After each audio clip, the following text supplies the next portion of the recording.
Pessoal, não sei se vocês estão me ouvindo bem. É um prazer para mim estar aqui essa noite, né? É a primeira vez que eu tenho essa aproximação com o time da Conquiste, e é muito legal. Já vi a Lucila em outras ocasiões. Acho que a última vez que nos vimos foi lá em Chapecó, o ano passado. E Sim, aí, sim. pessoal, eu queria muito assim que a gente tocasse esse momento como algo que fosse descontraído, né? Eu sei que vocês chegaram agora do trabalho, talvez tenham pessoas ainda no trânsito, chegando em casa. Então, eu queria muito que vocês se sentissem confortáveis para me trazer perguntas, né? Eu não sei tudo, gente, né? Novidade, mas o que eu puder contribuir aqui, espero trazer alguma coisa de novo para vocês, tá? Também espero sair daqui aprendendo algo com todos aqui.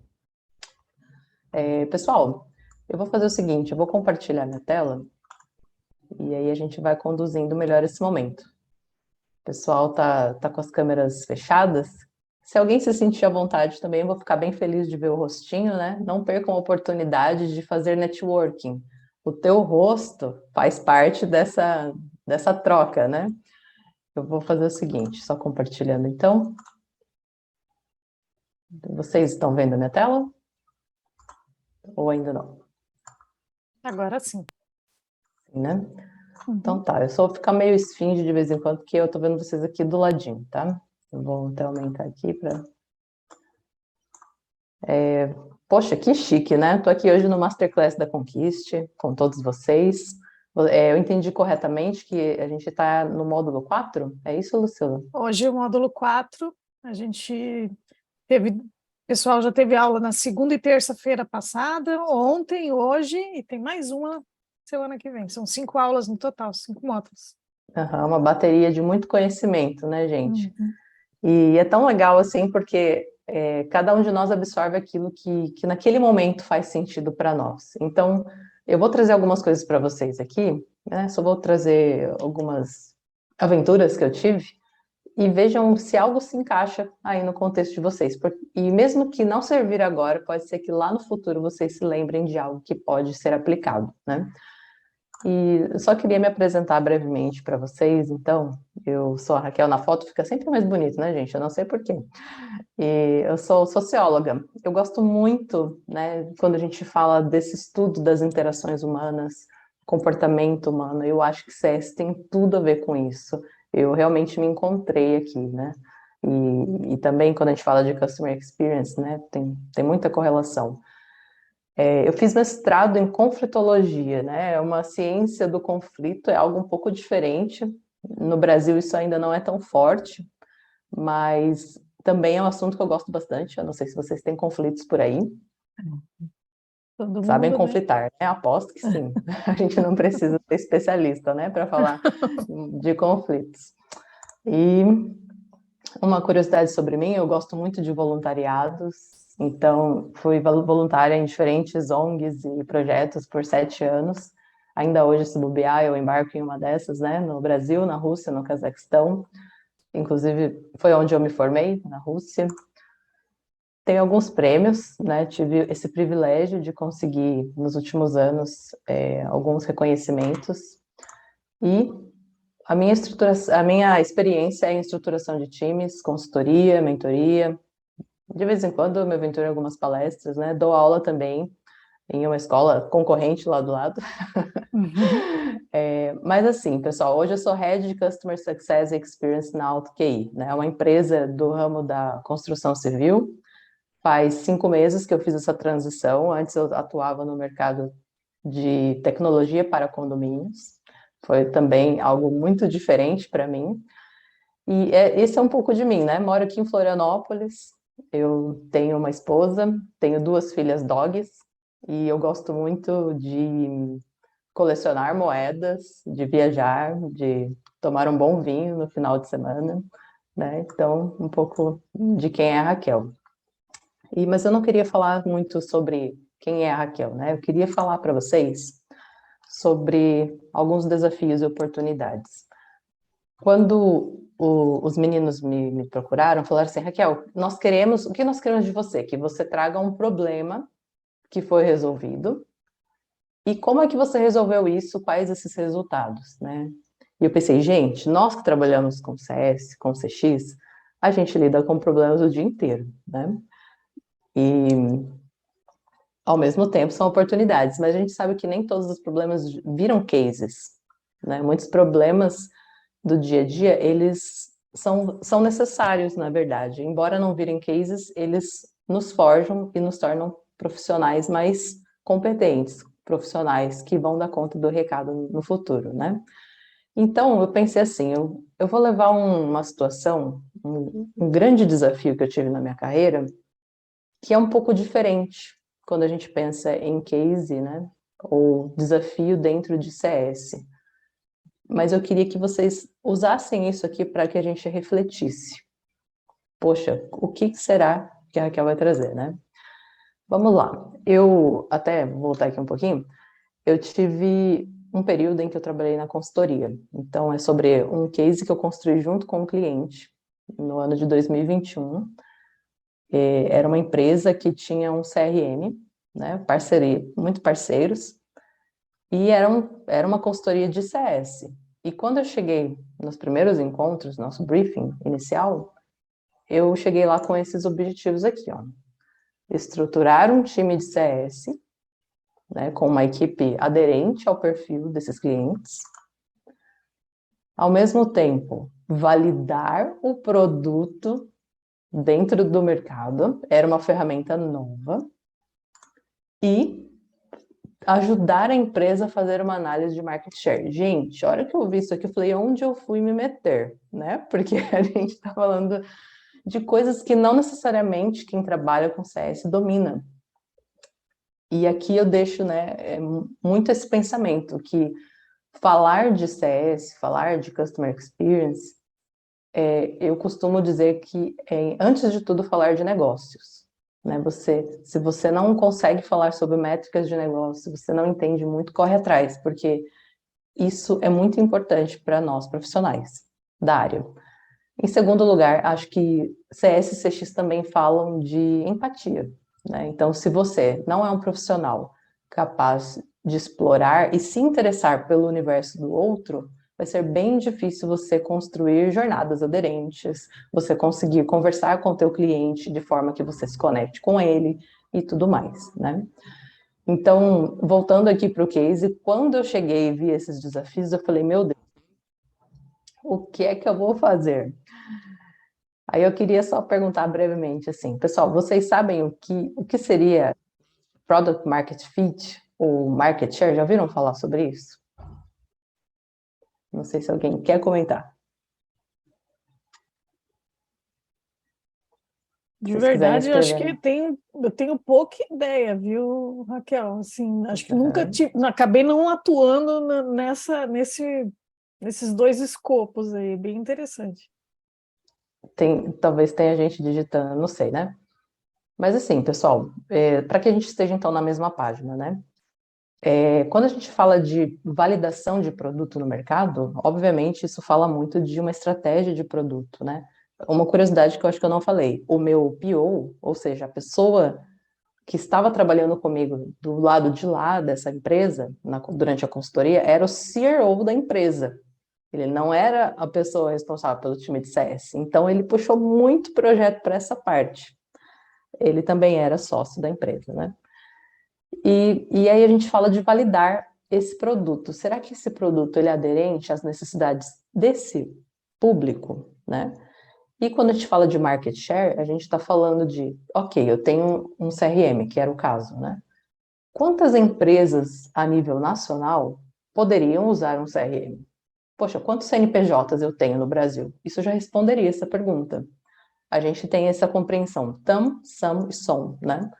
O TAM fala sobre esse mercado absoluto, né? Que todo o mercado que pode ser endereçado. Esse SAM, ele fala de algo que é o mercado útil possível, né? É um mercado que você pode até explorar, ele é aderente ao teu produto, mas o que importa é o som, né? Que é a fatia desse mercado que realmente, a curto, médio prazo, você consegue atingir, né? Então, vamos pensar numa startup. É muito interessante fazer essa análise. Eu não sei, inclusive, não só para startups, né? Eu não sei se vocês, na empresa em que vocês trabalham, se já existe uma análise como essa. Mas à medida que a gente vai seguindo, vocês vão entendendo um pouco melhor. Bom, tinha esses desafios, coisas muito difíceis, até de entender conceitualmente. O que nós fizemos, né? Personas. Muito nós falamos sobre personas em CS, e eu queria dizer que personas não é algo exclusivo da nossa área de atuação, né? Isso aqui, times de marketing trabalham com isso, times de produto trabalham com personas, o negócio trabalha com personas, porque a gente precisa entender quem é o nosso cliente final. Então, nós olhamos para a carteira de clientes e nos aprofundamos em entender quem eram as personas que estavam do outro lado. Por exemplo, né, eu acabei de contar para vocês que durante a minha consultoria, o meu cliente, ele não era um head de CS, ele era, na verdade, um CRO. Então, era uma persona totalmente diferente, com dores diferentes, com percepções diferentes. Ele, inclusive, gostava também bastante de tomar vinhos, né? A gente se conectou bastante. E olhamos para a nossa carteira e fizemos uma análise de personas. Pode ser que você já tenha feito também. E aí, com esse mesmo viés, nós olhamos para as avaliações de NPS e CSAT. Então, nós pegamos essas avaliações e segmentamos pelas personas. E começamos a observar alguns pequenos padrões, em nível de satisfação, até a análise descritiva dessas avaliações, né? Aqui, nós também fizemos uma análise de ICP. Eu estou trazendo várias nomenclaturas para vocês, né, pessoal? Sintam-se à vontade de me falar, Raquel, o que é isso, né? Eu não quero ser muito redundante, mas o ICP, então, é o cliente ideal, né? O Ideal Client Profile. Como que eu vou falar daqui a pouco um pouco mais profundamente sobre o ICP, mas nós olhamos para esse bolo de clientes que a gente tinha e pensamos, ok, quais desses clientes são good fit? Quais deles são bad fit? Quais estão ali no meio termo, né? E será que existe algum padrão entre eles? E por último, nós também olhamos novamente para as carteiras, que era uma carteira de quase 1.500 clientes, e conseguimos entender alguns fatores para trabalhar as segmentações. Então, vejam só, né? A gente está caminhando aqui, vocês já vão entender qual é a conexão que isso tem com o trabalho de CS. E por que não CX, né? Queria me aprofundar um pouco sobre a análise de CP. Quando nós pegamos... Nossa, eu lembro que a gente sentava junto, a gente olhava para aquela planilha, né? Planilha de clientes, assim, todos eles ali. O que será que há em comum entre esses clientes? O que será que há que salta aos olhos, né? O que a gente pode determinar? O que pode diferir um grupo de outro grupo? E aí, quando a gente fala de ICP, vamos ter em mente que nós falamos também de duas coisas muito importantes. O que vai dizer que um cliente é ideal, né? Duas coisas, pessoal. Entrega de valor é onde a gente consegue deixar o cliente feliz, ele vê valor, o produto funciona, ao mesmo tempo que nós temos uma maior lucratividade. Esse é o filé, esse é o cliente que nós queremos, né? Então, falar de CP com um cliente que só tem a mesma cultura que a gente, não necessariamente fala de lucratividade. E aí, falando de uma coisa mais prática, o que nós fizemos? Nós usamos esses critérios que vocês estão vendo aqui. Imagine uma matriz, onde nós colocamos o perfil do cliente, ou seja, o segmento que ele atuava. Nós pegamos o nosso champion, né? O perfil desse champion, a persona que estava ali, qual era o tamanho da equipe e outras coisas. Processo de venda, quanto tempo durou essa venda? Quais são os produtos que foram contratados? Qual é o ticket, qual a faixa, né, de contratação? Qual é o sucesso desejado por esse cliente? Quais são as dores, os problemas que ele quer resolver? Coisas ali do contexto também do negócio. Tickets de suporte trouxemos para essa análise. Quantos tickets cada cliente, em média, tem gerado no suporte? Novamente, o NPS e o CSAT foram inseridos aqui. E, por último, alguns dados de usabilidade, né?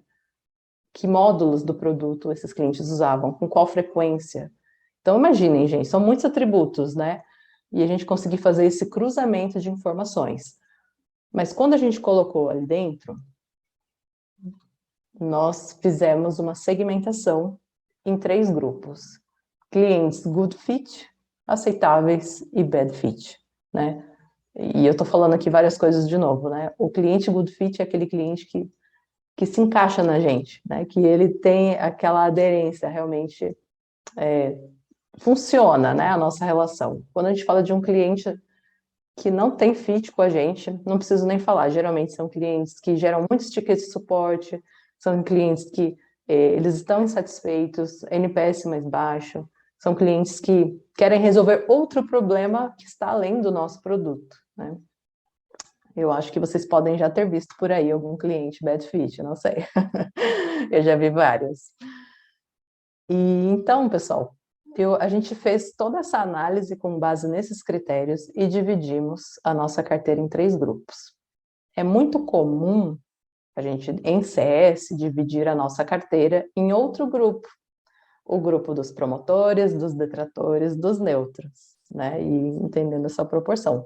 Mas eu quero deixar essa pergunta para vocês. Se hoje vocês fizessem essa análise, como seria distribuída hoje a carteira de clientes na empresa em que vocês trabalham, né? Qual seria o percentual de clientes ali em clientes bad fit ou, né, na faixa verde? Pessoal, alguma pergunta sobre essa prática que a gente realizou? Eu vou seguindo, tá? Não, tá tranquilo. Esse trabalho aqui foi muito interessante mesmo, pessoal, porque a gente cruzou muitos dados e como vocês podem ver, né? Existem dados aqui que nem sempre a gente tem acesso, quando a gente fala de sucesso desejado, né? O desired outcome, que a gente fala tanto em CS. Nem sempre o time de vendas traz isso para a gente, né? Então, como é que a gente consegue, né? Então, vai muito de um trabalho de diálogo, um trabalho de acordos também com os outros times, para que eles tragam esse tipo de informação e a gente tem esse histórico. O sucesso do cliente hoje não é necessariamente o mesmo daqui a um ano. Bom, e aí, seguindo esse case, o que nós fizemos com base nisso? Nós fizemos 5 filtros. Agora, entendendo qual seria a nossa fatia dentro do mercado. Empresas micro, pequenas, médias e grandes. Entendemos quais eram os melhores champions para a gente em cada um dessas faixas. E também quais eram os clientes mais aderentes em termos de número de funcionários. E ali a gente tem esses filtros. E olha que interessante. Nós chegamos a esse cenário aqui, em que o mercado total brasileiro, né, que eram clientes ativos com receita e não MEI, eram mais de 1 milhão. Mas que esses clientes que estavam encaixados no que a gente procurava, na verdade, a gente chegou a um montante de 48 mil CNPJs. Só que desses, nós só tínhamos 3%. Né? Esse é o share. Esse aqui era o share e nós gostaríamos de chegar àqueles 48 mil. Então, vejam só, né? Aqui a gente tem finalmente essa leitura do que é possível, o quanto é possível crescer o nosso negócio. Então, finalmente chegamos a essas respostas. E, gente, vocês não vão acreditar o que aconteceu posteriormente. Com base nesses filtros, nós fizemos um bloqueio, alguns ajustes nas alavancas comerciais. Então, nós direcionamos para o time comercial, que a partir de agora nós queremos atrair esse tipo de cliente, nós vamos fechar negócio com esse tipo de cliente aplicando esses filtros. E o que aconteceu? Eu trouxe esse case, gente, porque ele me surpreendeu bastante, tá? E até antes de falar dos resultados, eu queria dizer que um case a gente nunca constrói sozinho, né? Se nós somos bons profissionais, nós sabemos compartilhar, nós sabemos delegar, nós sabemos construir estratégias conjuntamente, né? Então, esse case aqui não é da Raquel somente, foi construído em parceria com esses clientes. E olha só que legal. Durante os 6 meses de trabalho conjunto, nós aumentamos o ticket médio em 40%, nós diminuímos a taxa média trimestral, o MRR churn, né, em 30%. Quando a gente fala de net churn, a gente está falando do churn líquido, né? Que é aquela expansão menos o churn de receita. E nós tivemos 5 meses de churn negativo e o aumento de 40% do LTV. Gente, eu fiquei bem chocada, porque a gente não tinha tanta essa audácia, né, de entregar tanto resultado em pouco tempo. Mas por que eu trouxe isso para vocês, né?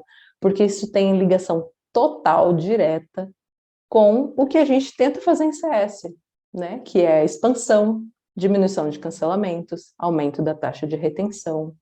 E isso a gente conseguiu num período muito, muito breve, né? E por que eu trouxe isso para vocês, né? Como um case um pouco diferentão, assim, para a gente falar de CS. A mensagem que eu quero deixar para vocês é que a base de clientes é a nossa obra-prima, né? Nós, profissionais, precisamos trabalhar de forma analítica, precisamos olhar para esse, eu chamo de bolo, né? Mas nós precisamos olhar para esse pool, para essa amostra de clientes que nós temos e trabalhamos todos os dias, como o lugar de onde nós vamos extrair todas as respostas, né? De onde derivam todas as estratégias. Isso é algo que eu demorei um pouco para entender, mas isso vem antes de tudo. Antes de todo o desenho de jornadas e tudo mais que a gente fala, né? Então, eu queria muito deixar essa reflexão aqui com vocês, até que eu fui bastante rápida aqui na minha exposição. Eu tinha outro case para falar também sobre segmentação, mas eu queria deixar aqui com vocês algumas ideias, né? Se vocês me permitem, já que a gente está falando de segmentação. Teve uma outra empresa que eu trabalhei, e nós tínhamos uma segmentação de carteira que ela vinha do comercial e ela era baseada em curvas ou tiers, né? E aí nós tínhamos lá, clientes que pagam na faixa tal, né? Então nós estamos na curva A ou 1, né? Ou seja, o critério para segmentar, basicamente, era o potencial de compra e ticket que era aplicado ali. E a gente via que no trabalho de CS isso não fazia nenhum sentido, né? No dia a dia de trabalho com esses clientes, ter essa segmentação, isso não nos ajudava a construir melhores relacionamentos.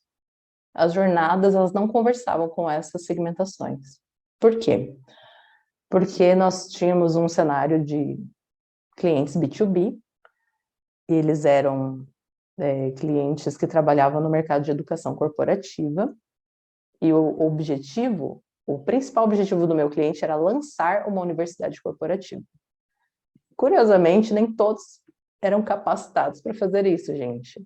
Então, muitas vezes, vocês vão perceber que não basta nós entregarmos para o cliente informações sobre o nosso produto, porque muitas vezes a gente precisa ir além, né?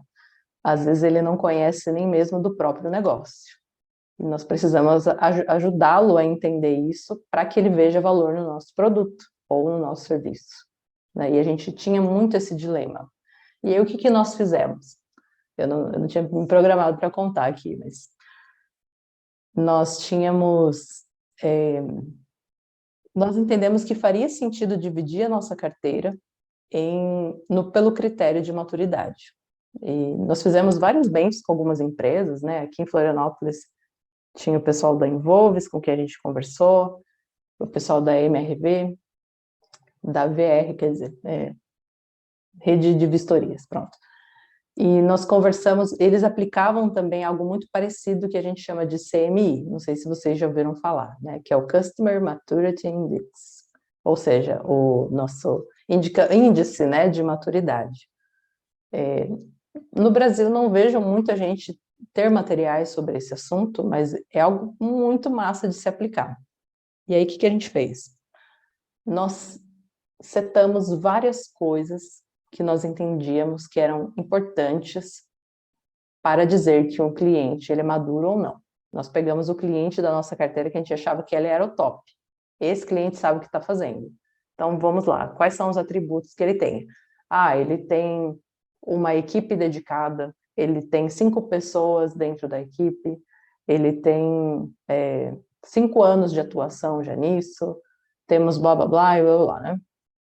Então, de vários itens que a gente listou, era uma planilha bem grande, nós chegamos a 12 perguntas finais. Essas 12 perguntas, elas estavam distribuídas em alguns grupos, liderança, não me lembro agora, isso foi em 2019, né? Liderança, tamanho da equipe e outras coisas, objetivo, talvez, não me lembro. A gente aplicava esse diagnóstico, óbvio que o cliente ele não sabia, né? A gente fazia um questionário, essas 12 perguntas, com base nele nós tínhamos aquele gráfico como que chama? De Teia, né? rádio? De teia, Isso, de uma teia. teiazinha. Né? Exatamente. Então a gente entendia onde é que estava mais assim, onde estavam as oportunidades, né? Ou seja, o que que o cliente sabe e aquilo que ele não sabe, o que ele precisa saber.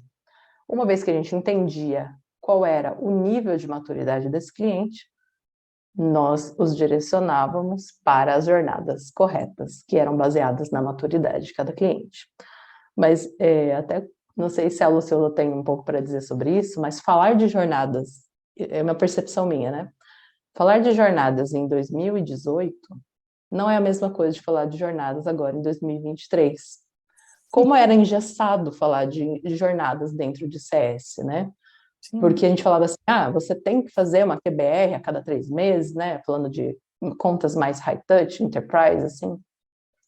E eu vejo como dentro de CS hoje isso está se desconstruindo muito, né? A gente, ok, fazer uma reunião trimestral de sucesso, né? Ou EBRs ou QBRs, as reuniões executivas, né? Ainda é algo praticado, mas não é algo mais necessariamente obrigatório dentro de CS. Uhum.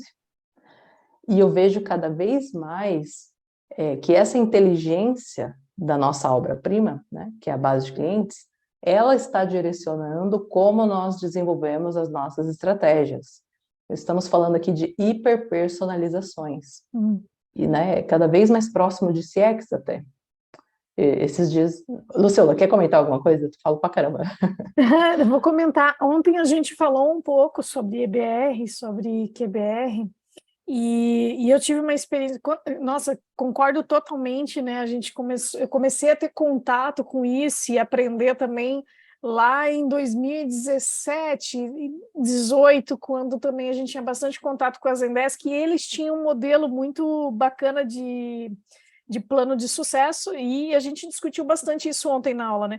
E aí, acho que foi até a Rose que trouxe, né? Ela falou, tá, mas como eu aplico isso hoje num B2C, né? Eu falei, dificílimo, né? A gente conseguir aplicar toda essa metodologia, né? Hoje desse formato. Talvez eu falei bastante do modelo, e eu falei, talvez se a gente imaginar daquele cliente que é um enterprise, e aí tu vai ter alguns que tu vai ter um trabalho diferenciado nesse sentido, né?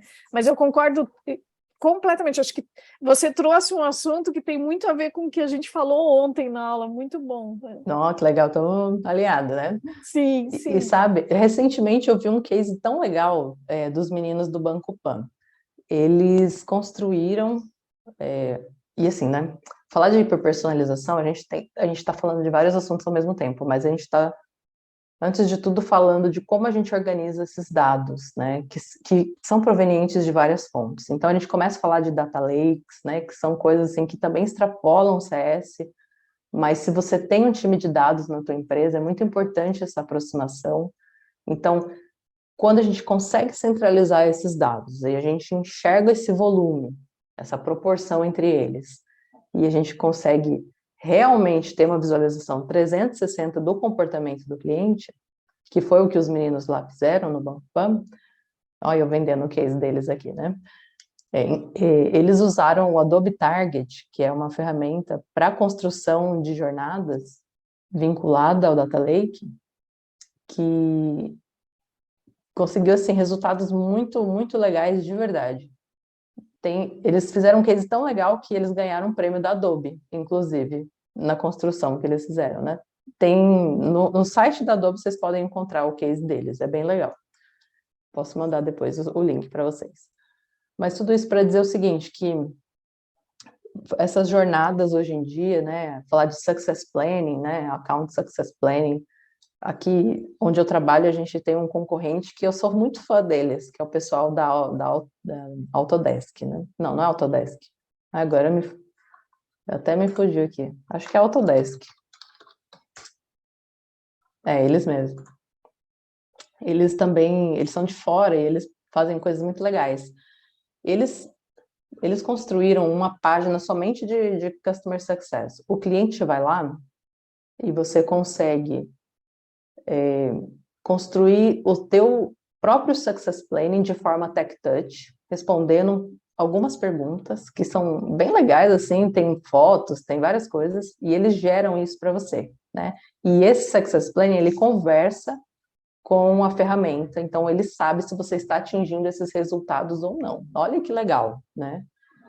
Então, sim, falar de CS hoje, no final das contas, é o quê, gente? É falar que a gente está fazendo ligação para o cliente, que a gente está fazendo reuniões executivas? Não necessariamente.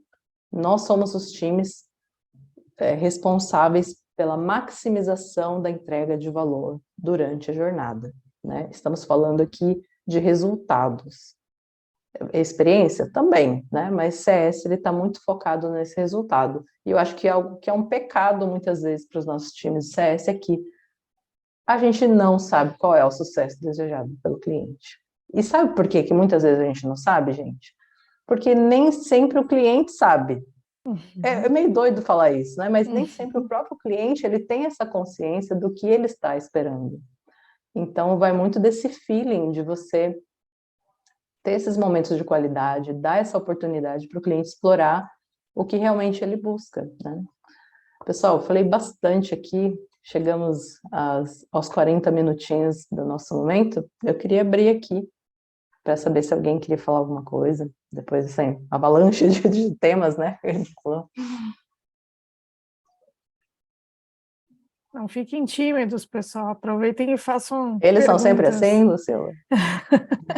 Às vezes a gente pega um que está mais animado e a gente puxa o resto da galera, né? Vamos.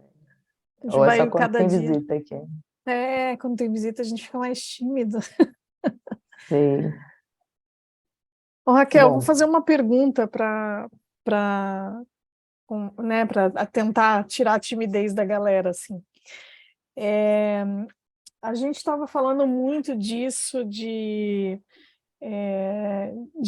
construir, de como a gente estrutura. A gente falou também bastante de segmentação, né, da carteira de clientes.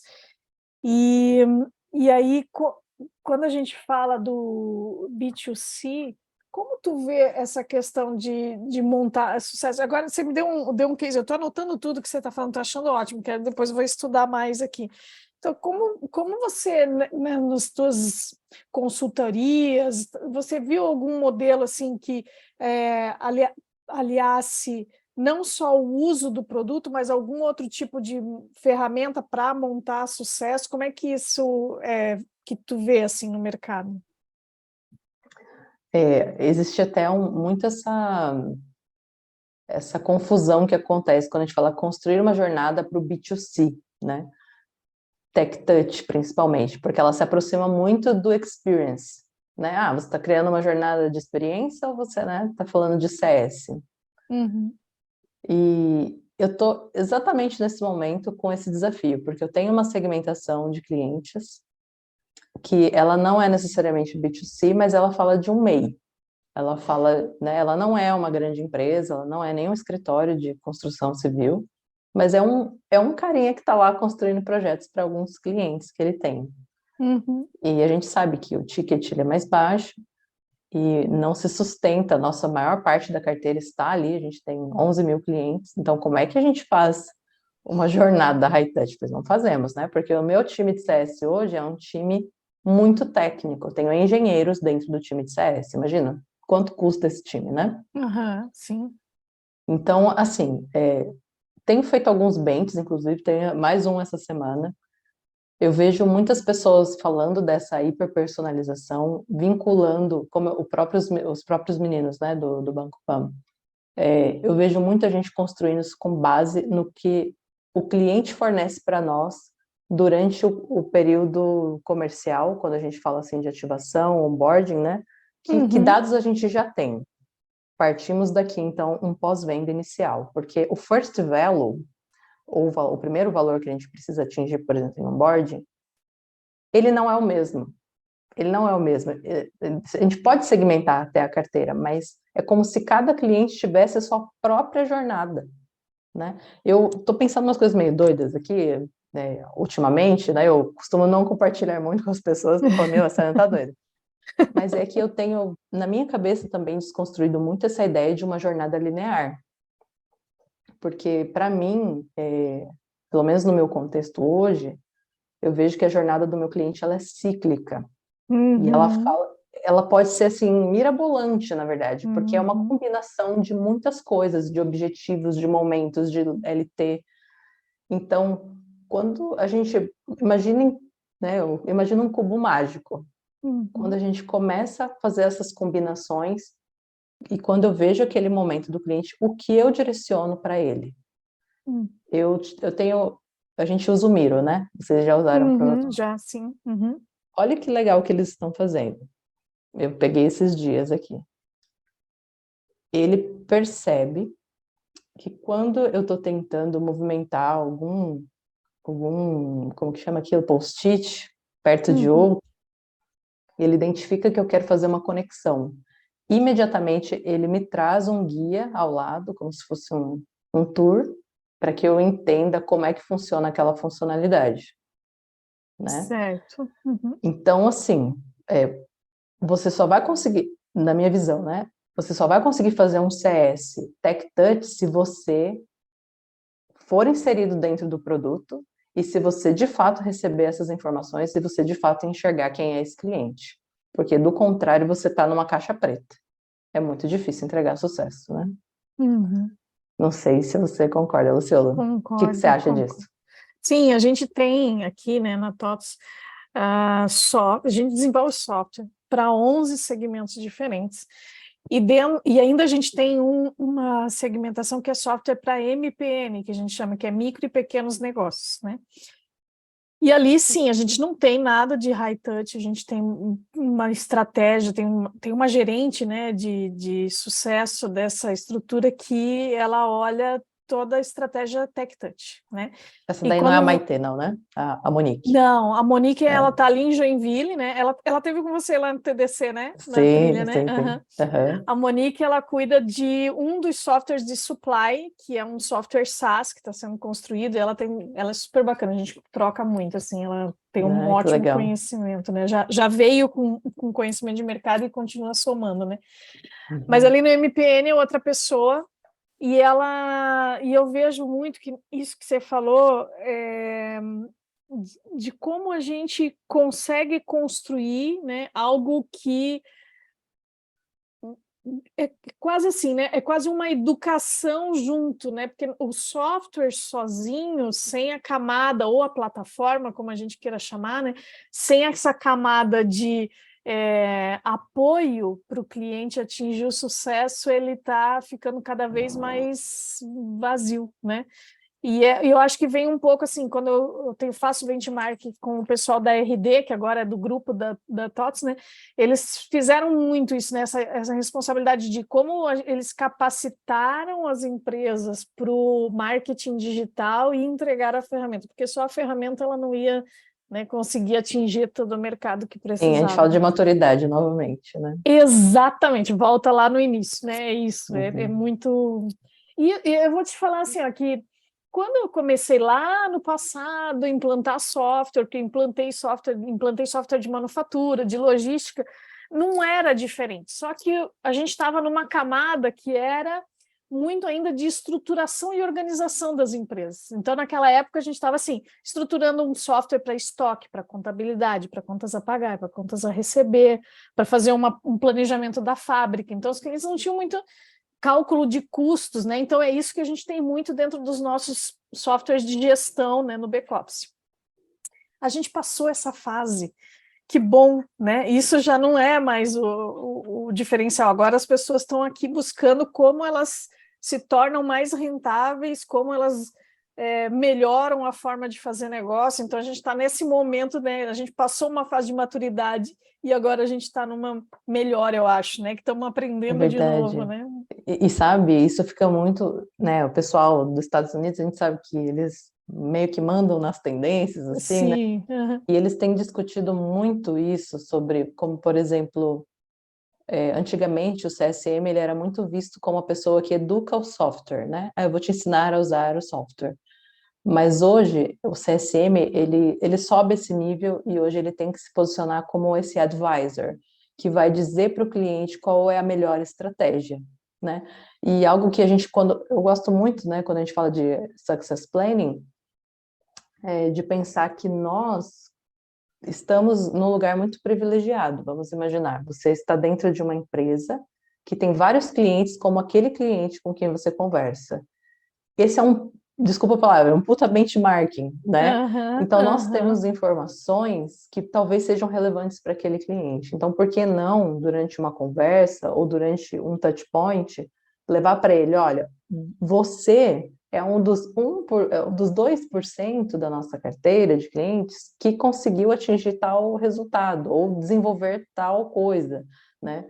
Então, assim, eu acho que isso engaja bastante o cliente, quando a gente consegue trazer melhores práticas de outros clientes, inclusive, por que Sim. não para esse cliente? Então, a gente fala aqui de estratégia, porque no final, se a gente está falando de B2B, a gente só quer, o cliente quer ou diminuir custos ou aumentar receita, Uhum, uhum. né? É isso, né? E como a Para gente sentar. mensura, então, no final, esse ROI, né, o retorno sobre o É. investimento que ele tem em nós.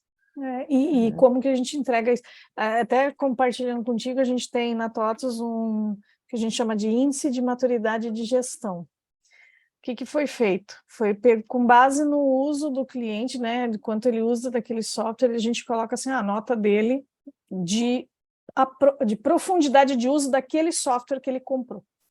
Depois é feita uma comparação com a base de mercado daquele segmento. Então, todos os clientes, como você falou, todos os segmentos aliás, todos os clientes daquele segmento que utilizam, qual é a média de uso deles. Então, você começa a comparar a minha maturidade de uso com todos os outros do segmento. E aí Uhum. foi feita uma análise estatística também de mercado,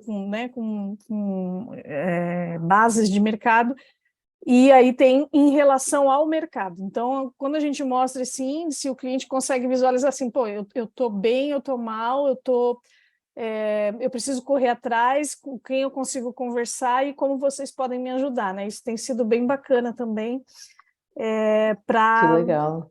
puxar essa evolução. Tudo nada é uma corrida de 100 metros, né? Eu digo sempre uma maratona, né? Então, isso está sendo feito com uma visão por segmentos, então está em construção, é muito bacana.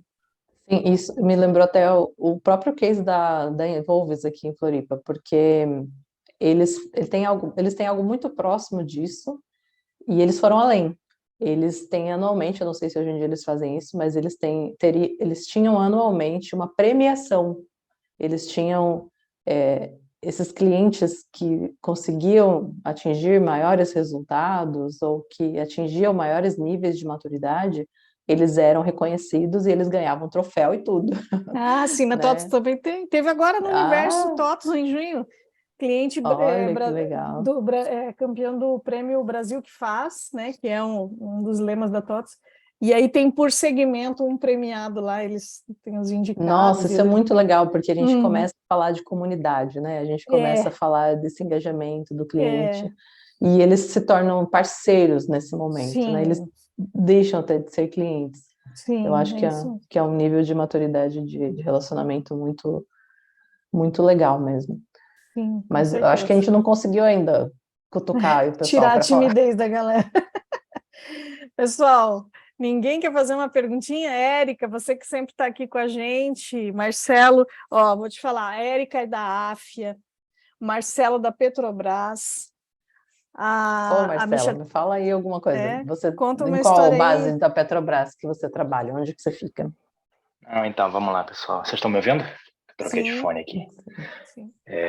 Bom, então, na Petrobras eu trabalho na sede, né? Na verdade, quando a gente está falando Macaé? aqui de BIT. Não, a sede fica aqui no Rio, né? Na capital. No Rio. Então, eu revezo ali entre SEMPES e Senado. Mas, assim, alguns cases a gente tem que ter... Eu não trabalho na área de negócio, né? Eu trabalho na área de TI. Então, o meu propósito aqui nesse curso é buscar a parte mais de employee experience, né, para colaboradores internos ali que a gente atende. A gente tem, de fato, uma operação muito gigante, mas muito incipiente ainda iniciativas aí na visão de CX e EX, né? Então, a gente quer plantar essa sementinha. É complicado, a Petrobras é gigante, é uma indústria, né? Então, assim, muitas vezes esses conceitos mais disruptivos, assim, numa indústria que, se você não fizer muita coisa, já está dando lucro, né? Porque petróleo realmente ainda é um negócio que é lucrativo. Então, são movimentos um pouco mais pesados. Um ponto que você falou aí, né? Hoje, por acaso, eu estava numa reunião de trabalho e a gente estava discutindo como engajar os nossos colaboradores no sentido de nos ajudar com algumas iniciativas relacionadas à melhoria de experiência mesmo. E aí, por acaso, não sei nem se isso já existia há algum tempo, mas eu recebi um e-mail da Amazon, né, recentemente, que é meio que um convite para entrar numa comunidade para treinar, ajudar no treinamento da Alexa.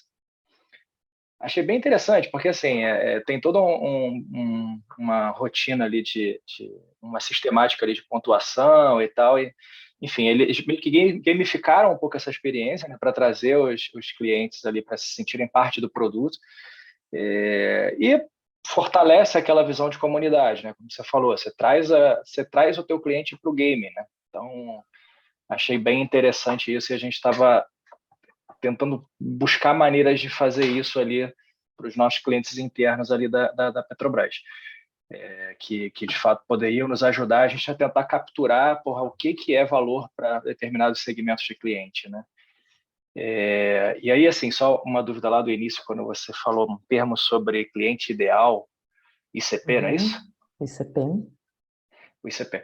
Você pode ter mais de um cliente ideal dentro de uma organização, pelo que eu entendi, né? Ou seja, você É uma tem... ótima pergunta. Obrigada por fazer, Marcelo. Sim, a resposta Porque assim, depende eu imaginei que do fosse segmento. assim, né? Sim. Porque se no nosso mundo aqui de in-house aqui na Petrobras, né, de endomarketing, a gente já tem algumas personas que são completamente diferentes das outras, e talvez o cliente ideal de uma determinada persona é completamente diferente do outro, eu fico imaginando numa experiência B2C como que isso é amplo, e na própria B2B, né?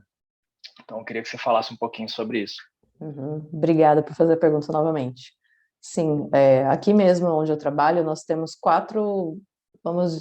quase unidades de negócio, né? E para cada unidade de negócio, nós temos diferentes perfis de clientes. E é importante a gente não confundir persona com ICP, né? São coisas diferentes.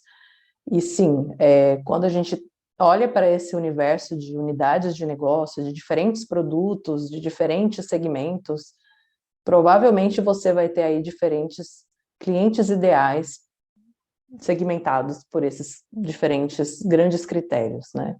E como eu comentei agora, até o produto pode segmentar o teu cliente ideal. O cliente ideal para esse produto não é o mesmo para o outro produto, né? E por aí vai. Mas achei muito bacana o teu desafio, Marcelo. Inclusive, eu às vezes acho que eu estou numa empresa enrijecida, porque eu trabalho numa empresa de 34 anos, imagino trabalhar na Petrobras, né, que é uma empresa governamental, inclusive estatal, né, em que os processos existem há muito tempo, então A imagino que Petrobras esse você, ano fará 70 anos, então é só o dobro do tempo que você né, citou aí de imagina, exemplo. esse processo foi desenhado há 60 anos, imagina como que é essa gestão da mudança, né? Então, me diga uma coisa, você comentou sobre essas comunidades, né? A gente fala isso muito, a gente chama de collab também, quando você tem clientes selecionados que vão construir o produto juntos, né? Aqui mesmo na empresa onde eu trabalho, a gente também tem essa iniciativa. Então, a gente tem o grupo do Collab, ou Collab, né? Que são os clientes que são beta testers. Então, eles têm uma gama de benefícios que a gente libera para eles funcionalidades antecipadamente, várias regalias, vamos dizer assim, a gente fornece para eles, em troca eles nos ajudam a melhorar essas ferramentas que ainda estão nessa fase experimental. Não sei se eu respondi. É, Você pode criar até quase um awards, né? Um clube de recompensa teu da TI. Quem te ajuda vai ter pontos para priorizar ou para aquilo que for, né, importante para aqueles teus clientes Sim. internos. Eu até colei aí no chat o link dessa Eu vi ali. iniciativa da Amazon, que achei interessante, porque tem muito aquela visão. A gente trabalha também com uma rede de colaboração interna, né, que é o Workplace, né, do Facebook, e tem muito esse conceito do selo, né? Então, determinados assuntos que o colaborador mostra interesse, ou mostra domínio, ele ganha ali um selinho que fica ali no perfil dele dentro do Workplace, que se tornou, de fato, uma ferramenta ali para engajamento, né? Mas Posso só achei comentar sobre isso, interessante. uma coisinha, Claro, Marcelo? claro. É que quando a gente fala de... Eu gosto de conflitos, né? Mas a metodologia e toda essa estratégia de conflitologia, ela olha muito para as necessidades humanas, né? E eu acho que isso se encaixa perfeitamente aqui. E quando a gente fala de comunidade, quando a gente fala de selinhos, na verdade a gente não está falando só da gamificação em si, né? A gente está falando de uma necessidade humana que ali é esse gatilho, né? A gente está falando de status. Então, assim, existe um público que se move por esse status. Existem pessoas que se movem pelo prestígio, né? O meu perfil de cliente, ele gosta muito disso. Então, é algo que a gente quer explorar, com certeza, né? Mas, desculpa, eu te interrompi. Legal. Não. E um pouco assim, um método que a gente tem usado bastante, né? A gente adotou, principalmente na área de desenvolvimento, na área de negócio, né? A TI enquanto facilitadora ali, enquanto desenvolvedora para as áreas de negócio, a gente adotou recentemente não, já tem uns 2 anos, o método SAFe, né? Que é, na verdade, desenvolvimento ágil, né? Então, na verdade, você já tem ali para determinados, que a gente chama de trends, né? Determinados tipos de cliente, o cliente é embarcado no próprio desenvolvimento. Então, é a figura do PO, que você até citou aí na tua fala, né? E o PO é do negócio, é esse cara que vai me dizer o que é prioridade para ele, onde eu tenho que envolvê-lo, qual é o cliente da área dele que ele precisa envolver para testar, para fazer parte da construção. Então, tem todo aquele conceito do early adopters, né? Aquele pessoal que está disposto ali a testar para você e te ajudar. Então, é bem interessante aí fazer esse link. Como eu falei, a gente está um pouco distante dessa indústria mais competitiva ali de business to business, business to customer, mas algumas práticas elas se encaixam e a gente já percebe isso de alguma maneira funcionando lá dentro. Uhum. Eu vou até querer ver a Michelle, só vou fazer um último comentário, né? Na última empresa que eu trabalhei, a gente tinha um cenário bem diferente também, porque o meu cliente eram condomínios. Então, eu tinha lá a persona do síndico, mas eu tinha um montão de gente que morava no condomínio, que era um bando de gente diferente, né? Clientes queridos, claro, né? E aí, o que a gente trabalhou muito essa experiência, né, Marcelo? E a gente trouxe muito esse conceito que eu acho que é totalmente aplicável ao UX, né, o Employee Experience, quando a gente fala de jornadas digital, não sei se você já ouviu falar, que é quando a gente une, né, esse universo físico com o digital. Então, nós construímos jornadas para eles que eram digitais, ao mesmo tempo falavam do mundo físico. Então, a gente tinha algumas experiências um pouco sensoriais para trazer essa diferenciação, né? Mas, enfim, só mais aí uma prática que talvez possa contribuir. Michelle, eu acho que você quer falar alguma coisa.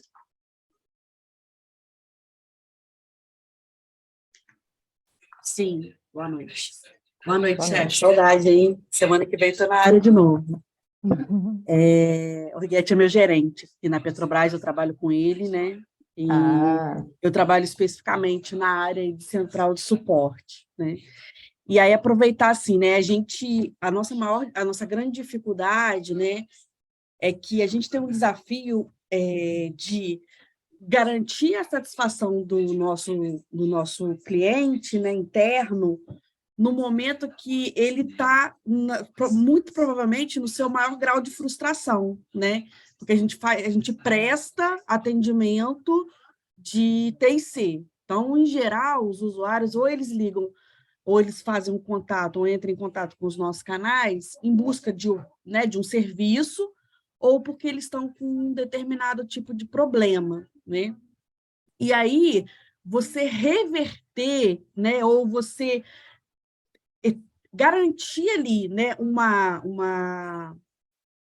eu diria nem satisfação, mas assim, uma experiência, uma boa experiência naquele contato é uma dificuldade maior, e é diferente do que eu tenho visto aí no B2B, né, que a forma a gente fala de retenção, de fidelização, e no nosso caso, né, esses conceitos, eles acabam, assim, tendo pouco valor. Eu não quero reter aquele usuário, né? Eu não quero fidelizar aquele usuário.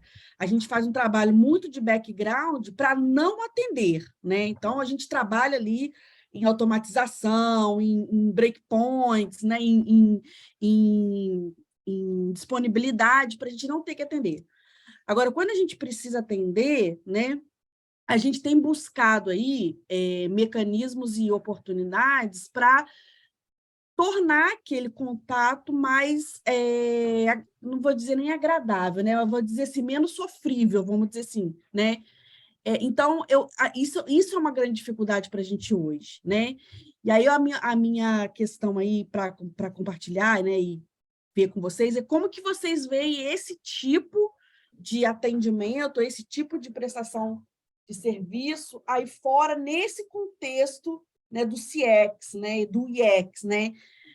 Porque, assim, desde que a gente começou o MBA, a gente tem visto todos esses conceitos muito nessa questão de vendas, né, do B2C, de fidelização, mas quando a gente fala, né, de um tipo de prestação de serviço que a gente precisa fazer, mas que a gente não gostaria de fazer, né, como a gente consegue trazer de uma forma prática todos esses conceitos de forma que a jornada naquela interação ela seja a mais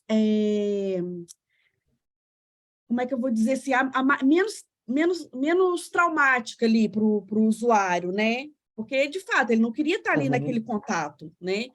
Mas a gente está ali porque ele, de alguma forma, ele precisou, né? E a gente está buscando aí fazer isso de uma maneira, da melhor maneira possível, tá? Isso é um ponto. E aí, aproveitando o gancho do Collab que você comentou, né? Isso também é uma grande dificuldade nossa. A gente trabalhou muito com a questão de comunidades, né? A gente tem obtido um retorno bem expressivo, mas muito no sentido de aprendizado, de learning, não no sentido de autoatendimento, né? Tipo, o cara não vai ali para resolver um problema, ele vai ali para aprender, até para colaborar, né? E como que a gente pode trazer esse conceito de autoatendimento para essas collabs, para essas comunidades, né? Enfim, então, esses dois pontos aí, nesse contexto de que a interação não é uma interação que parte quando você vai fazer uma compra, você vai buscar ali, né? Mas uma interação para restabelecer um serviço ou para restabelecer a produtividade daquele usuário. Michele, eu senti bastante propriedade na forma que você falou, porque eu acho que você conhece bem esses problemas, né? E vou te dizer o seguinte, eu estou falando como alguém de fora que não conhece o teu negócio e não sabe o que você vivencia, né? Mas quando a gente fala de CX, a gente, né, resgatando assim, existem 3 pilares fundamentais. A gente fala de resolução de problemas, né? Imagine uma pirâmide. Na base dessa pirâmide a gente tem resolução de problemas. Acima a gente tem diminuição do esforço e lá na ponta a gente tem essa conexão emocional. Então, assim, primeira coisa, eu acho fundamental é resolver o problema do cliente. Mais legal ainda é quando a gente já sabe qual é o problema do cliente, porque quando não precisamos ir muito longe, nós somos clientes, né? Então, quando eu tenho que explicar tudo o que está acontecendo para alguém e essa pessoa ainda não vai entender, isso sim é muito frustrante. Então, se eu entrar em contato, né, numa situação mais crítica e saber que vocês têm consciência do meu problema, que vocês vão economizar o meu tempo. A gente fala muito de economia de tempo, né? O cliente quer economizar tempo, ele quer diminuir o esforço dele, é isso que ele quer. Ele quer também um atendimento humanizado. E não vou falar de um negócio específico, todos nós queremos hoje em dia esse tipo de coisa, né? Então, eu vejo aqui como 3 linhas que precisam ser fundamentadas. Eu não sei hoje como é que é a atuação de vocês, mas Isso é ser customer-centric, né? Que eu acho que no final é disso que a gente está falando. Independente se é CS ou se é CX. É colocar o cliente no centro e falar como os nossos processos internos podem se adaptar à jornada do cliente. A gente, aqui na empresa que eu estou trabalhando, nós fizemos um mapeamento bem recente e nós categorizamos fizemos um mapeamento da jornada e categorizamos todo tipo de gap processual. Em passagem de bastão, a gente tem lá falta de informação, falta de autonomia, falta, né, de não sei o quê, tem vários itens que a gente mapeou onde eles aparecem toda a jornada, e a gente viu que a gente falha em muitas coisas, né, a gente tem muitas coisas para a gente trabalhar, e que bom que a gente tem, né, essa oportunidade de visualizar esses problemas. E por que eu estou falando desse mapeamento interno? Porque a gente está falando ao mesmo tempo de employee experience também. E não tem nada mais frustrante para o colaborador do que se deparar com um problema que ele não faz ideia de qual é o direcionamento que ele tem que dar. Ele não tem um processo, ele não sabe a resposta. Então, cada vez ele tem que ir ali inventar uma saída, né? E isso não é rápido, o cliente sente isso. E isso faz com que a rotatividade dos times cada vez mais aumente, né? As pessoas querem também resolver problemas. Eu não acho que os atendentes gostam de ficar, né, nessa situação. Michelle, eu não sei se eu estou indo na direção que você está esperando, né? E aí, quando a gente fala de collab, eu não sei se eu entendi muito bem da pergunta, quando a gente fala de autoatendimento. Você pode me explicar um pouquinho mais? Assim, como o Rigetti comentou, né? A gente tem a gente usa o Workplace, né? E a gente tem uma comunidade de T&C, onde a gente disponibiliza conteúdo, né? Para os nossos usuários. E assim, e o critério normalmente são, né? Os principais problemas que a gente encontra, né, durante aí o processo de atendimento, dicas de usabilidade de ferramenta. Então, as principais ferramentas que a gente usa, né, o Microsoft Office, Teams, a gente coloca ali, mas Com uma com base esse de conhecimento, né? Isso, é uma base de conhecimento, né, mas com foco no usuário, não com foco no analista, que eu acho que a sua fala trouxe muito esse conceito, né, de você entender o problema, resolver o problema rápido, né, coisas que a gente busca fazer no dia a dia da nossa operação. E aí, quando a gente vai falar da comunidade, né, como eu disse, essa comunidade, embora a gente coloque conteúdos tanto para resolver problemas, possíveis problemas que ele esteja ali enfrentando ou que ele possa enfrentar, a gente também disponibiliza conteúdos de aprendizado, né? Então, como ele melhor utilizar o Teams, né? Usar todos os aplicativos ali, né? Usar todos os conceitos das ferramentas, coisa que às vezes a gente só usa o básico da ferramenta e a gente não atinge o máximo da nossa produtividade.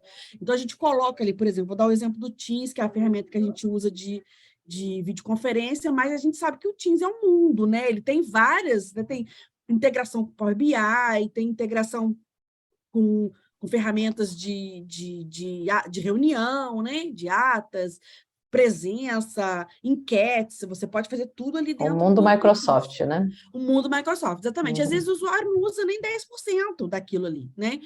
Então, o que eu percebo é que os usuários, eles buscam a comunidade para esse learning, para esse aprofundamento, para ele conhecer mais. É ok, tudo certo, é para isso que a gente coloca esse conteúdo lá. Por outro lado, o conteúdo que a gente coloca também para resolver um problema, por exemplo, trocar senha, né? A gente parece que é uma coisa trivial, mas hoje é um dos nossos maiores maior quantidade de tickets que a gente tem aberto na central é para o usuário que esqueceu de trocar senha, ele não consegue trocar. E é um processo simples, a gente faz isso no nosso dia a dia, né? Com os nossos e-mails externos. Agora, quando a gente vai para o mundo corporativo, a gente percebe que o usuário não tem essa mesma facilidade. Então, a gente coloca esse conteúdo lá. E o que eu percebo é que a busca por esse conteúdo de autoatendimento, ele não vai lá buscar como que eu faço para trocar minha senha? Não, ele liga ou ele entra no canal, né? Então, eles vão muito com esse objetivo de aprender, mas não no sentido de resolver uma determinada situação, né? Aí a minha dúvida aqui, né, ou a minha troca aqui com vocês, é nesse sentido, né, de como que a gente pode fazer, né, como que a gente pode aumentar o engajamento dos usuários na busca e na utilização por esse tipo de conteúdo de autoatendimento. Porque ele não precisa. Ali na minha comunidade tem passo a passo para ele trocar senha, por exemplo, né? Mas ele não vai ali na comunidade para buscar isso, né? Ele prefere fazer o contato ali, ou via chat, ou via telefone, e resolver isso com a central, né? Ao invés de buscar o conteúdo que está lá. Sim, Michele, acho que eu Entendeu vou o te dar ponto? um voucher de terapia, que eu acho que você está bastante sobrecarregada. Olha, meu chefe está É brincadeira. escutando aí, ó, tá vendo? Né, o chefe está aí, não pode falar isso. Brincadeira. Pode. Mas, Não, assim, pode falar. mas assim, né? E de novo, né? Como uma pessoa que conhece o problema bem superficialmente, mas eu já me deparei com esse desafio também, tá? E o que eu aprendi, pelo menos nos cenários que eu estive inserida, é que muitas vezes, em primeiro lugar, existem perfis de clientes que não vão ser, eles não querem ser autoatendidos, eles querem ligar, né? Então, existe uma proporção aí que a gente, organicamente, elas querem isso. Outra coisa são formatos que a gente escolhe para essas bases de conhecimento que nós temos, né? Então, assim, bases de conhecimento, puro texto, né? Às vezes sem imagem, só o artigo. Hoje em dia as pessoas estão muito propensas a prestarem mais atenção em vídeos, né? Conteúdos mais dinâmicos e curtos, né? Não tão extensos. Então, eu não sei quão denso é esses artigos, se eles são muito técnicos, né? Pode ser que o formato também não seja muito atrativo. E outra coisa que me faz pensar também é que por que será que esses clientes ou parceiros, não sei, eles procuram esse momento para aprender? Me parece que há aqui um transbordo de uma fase de onboarding e adoção que não aconteceu. Eu não sei se vocês têm treinamentos anteriores, se vocês fazem aulão, por exemplo, porque pode ser que esses momentos eles não estejam entregando todo o conhecimento que eles precisem, né? O que você acha disso que eu estou Sim, falando? eu acho super pertinente. Assim, inclusive, a gente está começando com isso. A gente tem feito algumas lives, né? E a gente tem percebido que a adesão, de fato, ela vem aumentando, né? Mas, assim, e aí até pensando aqui, né, no que você está falando, nas nossas lives, a gente sempre coloca conteúdos com esse sentido de aprofundar o uso e não de resolver o problema. Talvez uma coisa que a gente possa fazer, né, aproveitar ali em algum momento, né, até porque para a gente também não perder o interesse do público, porque em geral as pessoas vão para aprender coisas novas, né? Em algum momento ali a gente trazer algum conteúdo nesse sentido, porque às vezes a pessoa pode até, o que eu vejo, assim, elas não veem a comunidade como um repositório de solução de problemas, mas vem de aprendizado mesmo, então talvez por isso até que eles nem busquem esse conhecimento lá, né? Eles não imaginam que lá tenha esse tipo de conhecimento, né? Eu tenho, É igual eu você tenho falou, a gente tem. algumas sugestões, assim, né, da tua fala. Uma poderia ser analisar, já que tu tem uma base de tickets, analisa quais são os teus maiores problemas e daí tu pode direcionar essas mini aulas, né, ou mini vídeos para esses temas que tu já sabe que são aquilo que está mais volume nos teus tickets, né?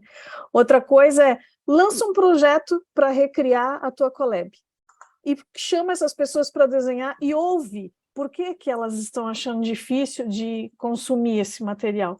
Então, ouvir o que eles têm para dizer, acho que talvez também seja uma forma, e aí talvez seja um momento de engajar, né? E como que você faz com que eles participem da construção e aí sim também depois do uso. E, por fim, como que você gera engajamento para que eles queiram contribuir com conhecimento também. Então, assim, aquilo que talvez a Raquel falou lá no começo, né? Como a gente gera esqueci a palavra que você usou uma palavra tão boa, Raquel, assim, tipo, pequenos presentes, né, ou pequenos coisas que sejam interessantes para eles também, né, quererem participar, né, mimos, né, sei lá, uma forma dele contribuir. Benefícios? Isso, benefícios, né, algum artifício, isso, para que eles queiram também participar, né, que pode ser, sei lá, ele vai ser priorizado num ticket quando ele ajuda outras pessoas, né? A gente tinha alguma coisa aqui na TOTS no tempo passado, agora acabou que a gente mudou um pouco a estratégia. Para interno, né? Nada para cliente, né? Isso, para interno. interno. Eu vou falar só mais última coisa para a Michelle. Ô, Michelle, a gente pode falar um monte de coisa para você aqui, né? Mas eu acho que quem vai te dar a resposta mais certa é o teu cliente. Acho que ele vai te dizer exatamente como ele gostaria de aprender, em que momento ele gostaria, né? Vale a pena essa conferência. Ou ele já está até dizendo, né? Se ele não vai lá, é porque ele não quer, como você falou, eu não quero ser autoatendido aqui, eu quero, né, ter esse autoatendimento ali através do contato aí com vocês, né? É porque a gente busca maneiras, né, porque eu, por exemplo, né, sou tecnológico, sou engenheira de formação, então, para mim, enquanto persona, né, eu prefiro buscar na internet, né, no Google, ou até mesmo nas minhas comunidades a solução, eu acho muito mais rápido, e eu imagino que para o usuário também poderia ser, mas a gente sabe que tem pessoas que não têm, né, essa familiaridade tanto com as buscas, né, enfim, não gosta mesmo, né? Então a gente tem que ter canal aí para tudo, né? Eu só estou dizendo assim que da mesma forma que antes eles não procuravam a comunidade para nada e hoje eles procuram para learning, né, uma percepção, né? E isso foi construído, né? Não é de um dia para a noite. A gente tinha uma comunidade que tinha 8.000 seguidores, hoje está chegando a 45, quase 50 mil, de forma orgânica, Nossa, interna, né? É uma comunidade que tem bastante pessoas, só que o engajamento nela ainda é baixo, né? Então, a gente está trabalhando agora tem em alguém cuidando dessa aumentar comunidade? A gente tem pessoas que geram conteúdo, e tudo nesse viés que você falou, a gente trabalha com vídeos, a gente começou com vídeos de 3 minutos, a gente percebeu que os usuários paravam em 1 minuto e meio, então a gente começou a fazer vídeos de 1 minuto, né? Então a gente vai estar sempre buscando ali, através das respostas, porque as redes sociais elas são muito interessantes, porque elas trazem essas respostas, né? Você consegue, através das respostas ali do uso, você ir se remodelando. Então, os nossos conteúdos, eles são muito visuais, tem pouco conteúdo, tem pouco texto, né? A gente coloca mais texto na legenda do que no próprio post, vamos dizer assim, né? Para ser atrativo ou não, a gente tem feito as lives que têm aumentado a participação, né? Então, a gente faz algumas coisas nesse sentido de entendendo ali o público, né? Só que eu ainda acho que a comunidade, ela tem esse potencial de autoatendimento, embora a gente acredite também que tem pessoas que nunca vão ali para se autoatender, né? Então, buscando alguns insights aí para que, de alguma forma, a gente avance, né? Eu não tenho a pretensão de atender os meus quase 100 mil tickets através de Collab, através de comunidade, não tem essa pretensão, né? A gente tem outros canais, a gente tem outras formas de atender. Agora, eu ainda vejo potencial, entendeu? Eu acho que a dica da Raquel é a melhor, né? Ouça o teu cliente, porque ele vai poder te dizer. Gente, sim, quero agradecer demais a Raquel, né? A gente já consumiu mais do tempo dela do que a gente tinha programado. Tá tranquilo. Quero te agradecer muito, Raquel, pela tua participação hoje com a gente. E a gente segue aqui, a gente tem mais aula para dar, porque eu já pedi a eles para eles não me abandonarem, meus alunos, meus amigos, para que a gente não tenha churn nas nossas aulas, a gente tem brincado com Olha o churn, hein, gente? Segura esse churn. Então, eu te agradeço demais, Raquel, pela tua participação, sempre um prazer conversar contigo, sempre já anotei vários insights aqui, com certeza vou usar aqui no meu dia a dia aqui na TOTS. Muito obrigada pela tua participação. Também agradeço muito, adorei a vibe aqui. Pena não ver o rosto de todos vocês, mas agradeço muito a atenção, tá, pessoal? Tô aí nas redes sociais, no LinkedIn, se vocês quiserem depois trocar uma ideia, me escreve e eu respondo, tá bom? E, Luciola, novamente uma honra estar aqui contigo, tá? Uma honra também para mim, muito obrigada. Vocês vão seguir a aula que eu entendi. Vamos, a gente vai seguir. Então tá, vou me retirar aqui bem quietinho. Ok. Beijos, pessoal. Obrigada, Muito obrigada, Boa noite. Raquel.